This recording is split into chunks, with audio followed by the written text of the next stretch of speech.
Hello everyone. I recently built this text to SQL application because I believe in today's data-driven world, the real bottleneck isn't the lack of data. It's how difficult it is to access and query it effectively. Traditionally, extracting meaningful insights required either strong SQL expertise or dependency on engineers to write queries. And this created a friction between people who understand the business questions and those who can translate them into database queries.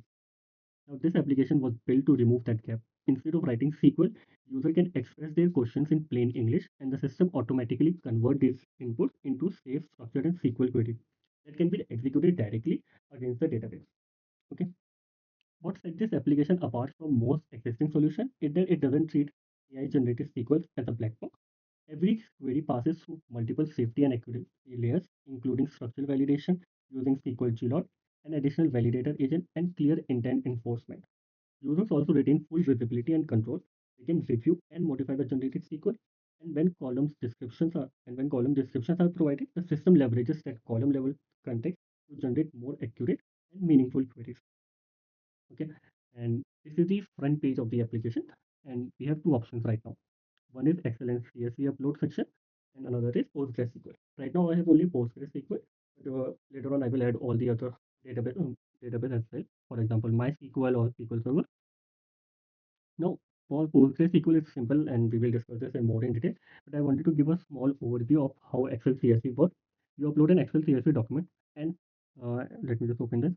An Excel CSV document like this, and it has multiple sheets, which basically represent multiple tables. Okay, what you can do is, and let me just close this. You do this, you will upload, click on here, and you will upload it here. Okay, and it will get uploaded directly. Now, what happens? The background is still this Excel document is fetched into the SQL Lite, which is a Python library, and with small size of Python, you can say a database SQL database, right, which works inherently using the Python only. Okay, but we will be discussing, and all the remaining features work same as PostgreSQL, and we will explore PostgreSQL more in detail. Similarly, I have created a database in, sorry, um, yeah, I've created a database in here as well called text to SQL. And inside that, I have four tables: customer, orders, payments, product. Okay. And if we want to see some data, you can just see it here. Okay. Now, let's click on PostgreSQL. And here you will have to enter your post. Usually, I am running it locally, so it will be local host. And if your application, if your database is on browser, you can add the host from there. Enter your database name. So in my scenario, it was SQL. User, what is your username? I have default username as well. So this post this and then your password. Okay. Now if I click on connect server, it will fetch all the tables that are present inside the database. I had four tables, and now if I want my application to work on all the tables, I can select all of them from here. And if I want only to select a couple of tables, I can select from here as well. Only select the option that only select the table that I want to select. Okay. Once you select all the tables which you want to implement, you click on import metadata. Okay. Now here is the verify schema mapping. This is completely optional. You can quickly go to the next step. But I would highly recommend if you just quickly validate and see that all the information is accurate. It will be accurate for the most part. All the table name will be accurate. All the column names will be accurate. But sometimes what I have noticed is that the data type comes differently. Okay. So it's good if you validate the data type. Customer ID integer is fine. Fine update date. Customer name text region. So this was fine. Orders, order ID integer, order date, customer ID this, quantity integer. Now, for example, unit size. It is not text based, it is a decimal. Okay, so just change this. Okay, similarly for other sections as well. I have selected all the commonly used data type as well. You can see and select from here as well. Amount paid again will be decimal, payment date is date, payment. Yeah. Now, another crucial thing is that if you see this option called description, here you can provide a description for each column. Now, how the description will be used is that each of these columns will be used by the LLM to give more context about the column details. And using that context about the column details, it can generate more accurate SQL queries. Okay. Again, it is completely optional. The application still works, but it's just optional feature that helps AI model to give more accurate responses. Okay. So if you have time, you can just add your description here. Okay. And if you want to update the customer like table name or anything, you can update it here as well, and table name as well. If you want to, here I don't want to, but yeah, that's optional as well. Okay. So if I come here, start analysis, here is a window where you need to write your questions or query that you want to generate and click on the analyze. Now, for example, I want to check which customer has placed the most number of orders. Okay, let's click on analyze. Now, in behind the scenes, a DeepSeek I am using DeepSeek coder which I have downloaded locally on my laptop and it is running locally on my system. Okay, so I have used DeepSeek coder specifically because it is much more accurate than other widely available uh, LLM models because it is highly trained on the coding data only. Okay, so here we can see our query, the question that we inputted. Okay, so here is the SQL query for the post phase, and if you can review it. Okay, and here's the SQL query logic as well, so you can read it so you can better understand how this SQL query works. So it will be helpful if you want to learn SQL as well. If you want to just directly use it, you can just see it here and execute query. There are a couple of options if you want to just directly copy it and run into your database, you can run it there as well. And if you want to edit it, so sometimes you might notice that there is SQL query might be wrong, or if you are not 100% sure about it. So, for example, I don't want to see only one order, one customer which has placed most number of orders, but three as well, because same number of customers can place multiple. Like there might be three customers who have placed 10 orders, which is the highest amount as well. Right? Limit one will only provide you one name, but limit 10 or limit three will provide you three names. Right? You can do that. So make basically make changes whichever is helpful for you. So you made some changes, but you made some changes here as well accidentally. What you can do is just click on this button and it will come back to the original query which was provided by the LLM model. Okay. Now if you want to just close this edit function, just click on this edit button again. Now, okay. If you run the execute query, it will be directly run on your SQL database and it ran very quickly. If you see query success here, the output is here. Okay. You can see customer ID is 4, customer name is Sneha Iyer, and order count is okay. So here we have hero card as well. This is something I liked it visually. So hero card just it comes only when you are typing, for example, data which only gives one input. Okay, one output in the data. Okay, so here Sneha will come. For example, it will be better if I explain this with an example. So let's ask this thing which will give multiple data values. So give me a list of orders placed in the month of March. Okay, let's ask this. Okay. We also have a dark mode if you want. I personally don't like the dark mode, but I still added it. We will see another query generated, and if you want to see older query, here it will also come with the output as well.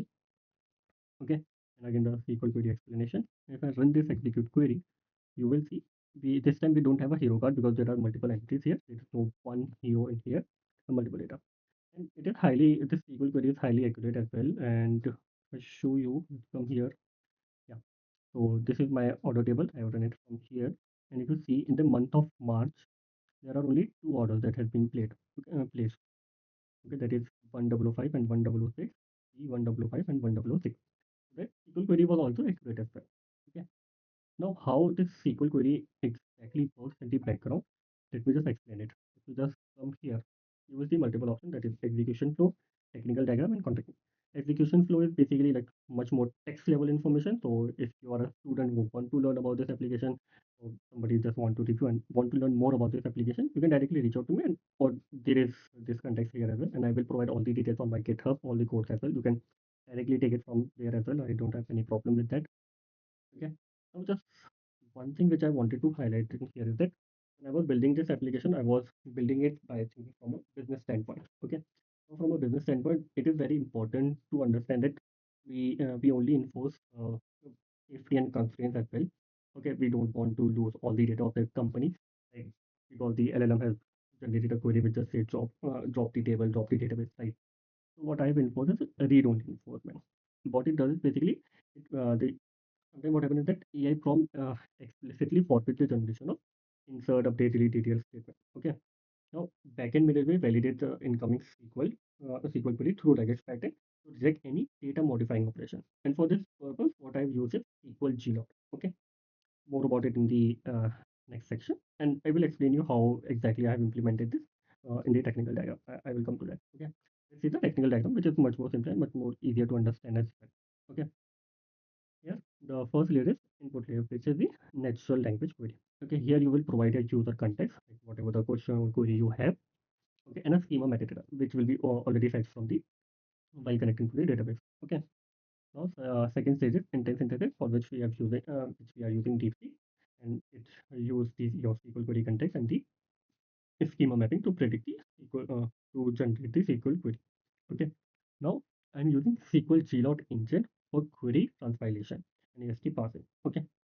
Uh, why I am using it is because uh, how SQL glot engine works. Okay.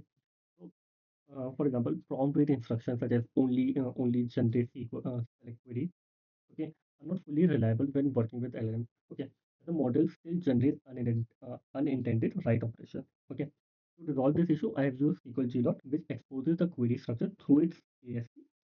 The application programmatically inspect the parse tree and enforce strict query intent rules. For example, the system can reject any query containing non-read operations such as insert, update, delete, drop, or alter.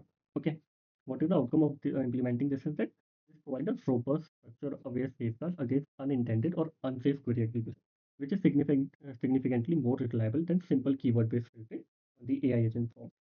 Okay, another is that ASC-based validation.